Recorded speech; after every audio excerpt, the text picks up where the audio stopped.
किसान साथियों, किसी भी फसल की बूटिंग स्टेज यानी कि तने के अंदर बालियां बनना, ये उस फसल की सबसे मेन स्टेज होती है।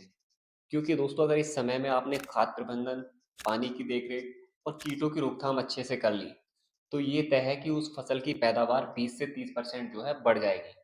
और अगर आपने ये काम ढंग से नहीं किए, तो दोस्तों ये भी तय है कि उसकी पैदावार 20 से 30% घटने वाली है। और साथियों, बूटिंग स्टेज में सबसे ज़्यादा ज़रूरी होता है कीटों की रोकथाम। अगर आप अपनी फसल में कीट की सही पहचान करके सही दवा का इस्तेमाल करते हैं, तो आपकी फसल में जो है अच्छी पैदावार आपको मिलेगी।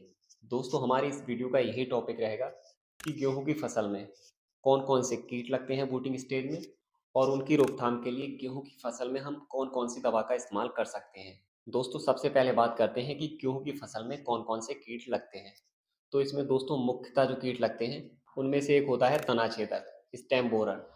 और इसमें दूसरा कीट लगता है माहू। तीसरा कीट जो लगता है इसमें सुंडी, कटवर्म या आर्मी वर्म। दोस्तों, गेहूं की फसल में मुख्यतः यही 3 कीट लगते हैं। अब बात करते हैं कि इनके लक्षण। सबसे पहले तनाछेदक अगर आपके खेत में है, तो आपको क्या लक्षण दिखाई देंगे। दोस्तों, इस कीट के लगने के बाद अक्सर गेहूं के पौधे जो है ऊपर साइड से पीले होने लगते हैं, या फिर जो बालियां निकल कर आ रही हैं, उसमें से कुछ बालियां सूखने लगती हैं। इसके अलावा जो गेहूं के तने हैं, उन तनों में नीचे से कोई कोई छेद आपको दिखाई देगा, या फिर तने से ही पौधा जो है कटा हुआ दिखेगा। दोस्तों, ये है इस कीट की पहचान। और इसका नुकसान क्या है। ये कीट जो है उस तने के अंदर बैठ जाता है और वहीं बैठकर तने को खाएगा, और जो बालियां बन रही उसको खाता है। और कुछ हद तक बालियां जो है एकदम सूखी हुई बाहर निकलती हैं। तो ये दोस्तों इस कीट के नुकसान है। अब दोस्तों बात करते हैं इसके उपचार की। दोस्तों, इस कीट की रोकथाम के लिए क्लोरेंटानिल प्रोल 18.5 SC, और इसकी मात्रा जो है 150 ml प्रति एकड़। इसके अलावा दोस्तों, अगर आपको ये दवा उपलब्ध नहीं है, तो आप फ्लूबेंडामाइड 39.35 SC, इसकी 60 ml की मात्रा 1 एकड़ खेत में स्प्रे करना है। अब दोस्तों बात करते हैं दूसरे कीट की, कटवर्म या आर्मी वर्म, जिसको हम नॉर्मली सुंडी कहते हैं। तो इसके लक्षण क्या हैं। दोस्तों, जिस खेत में ये कीट लगता है, उसकी पत्तियां आपको जालीदार दिखेंगी, कहीं कहीं से किनारों पर पत्तियां कट जाएंगी। तो ये इस कीट की जो है मेन पहचान है। और दोस्तों, ये सुंडी जो है, ये पौधे की पत्तियां खाती है, जिसकी वजह से पौधा कमजोर होता है। और पौधा कमजोर होने की वजह से उसमें जो बालियां विकसित हो रही हैं, वो छोटी रह जाती हैं, उनमें दाना ढंग से नहीं पड़ता। तो ये इस कीट के नुकसान हैं। और इस कीट की रोकथाम के लिए दोस्तों इमामेक्टिन बेंजोएट 5 SG, इसकी 80 ग्राम मात्रा 1 एकड़ खेत में आपको स्प्रे कराना है, और स्प्रे शाम के वक्त में ही कराना है। अब दोस्तों बात करते हैं तीसरी कीट की, माहू। दोस्तों, ये भी काफ़ी खतरनाक कीट है।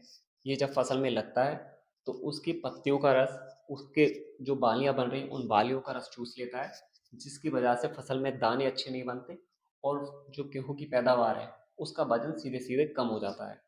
तो इसकी पहचान क्या है।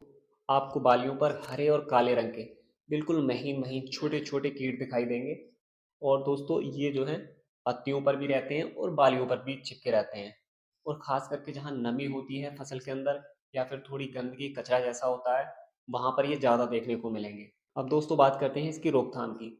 तो इसकी रोकथाम के लिए आपको इमिडाक्लोप्रिड 17.8 SL वाली, इसकी 80 ml की मात्रा जो है प्रति एकड़ में आपको स्प्रे कराना है। इसके अलावा अगर आपको ये दवा उपलब्ध नहीं है, तो आपको थाइमेथॉक्सम 25 WG, इसकी 80 ग्राम की मात्रा प्रति एकड़ स्प्रे कराना है। और स्प्रे कराते समय आपको जो है थोड़ी सावधानी रखनी है कि तेज़ धूप में दोपहर के समय में स्प्रे ना कराएं, और स्प्रे थोड़ी हल्की कराएं, और शाम के वक्त में ही स्प्रे कराएं। दोस्तों, इससे जो है आपकी फसल में कीट की रोकथाम हो जाएगी। और इसके अलावा अगर कोई और कीट आपको देखने को मिल रहा है आपकी फसल में, तो उसके बारे में खुद से जानकारी लें, या आपके आसपास कोई अच्छे जानकार किसान हैं, तो उनको अपनी फसल दिखाएं, और उस कीट के बारे में जानकारी लेकर फिर उसके लिए सही उपचार, सही रोकथाम करें, जिससे कि आपको गेहूं की अच्छी पैदावार मिले। दोस्तों, आज की इस वीडियो में इतना ही। मिलते हैं नेक्स्ट वीडियो में। धन्यवाद।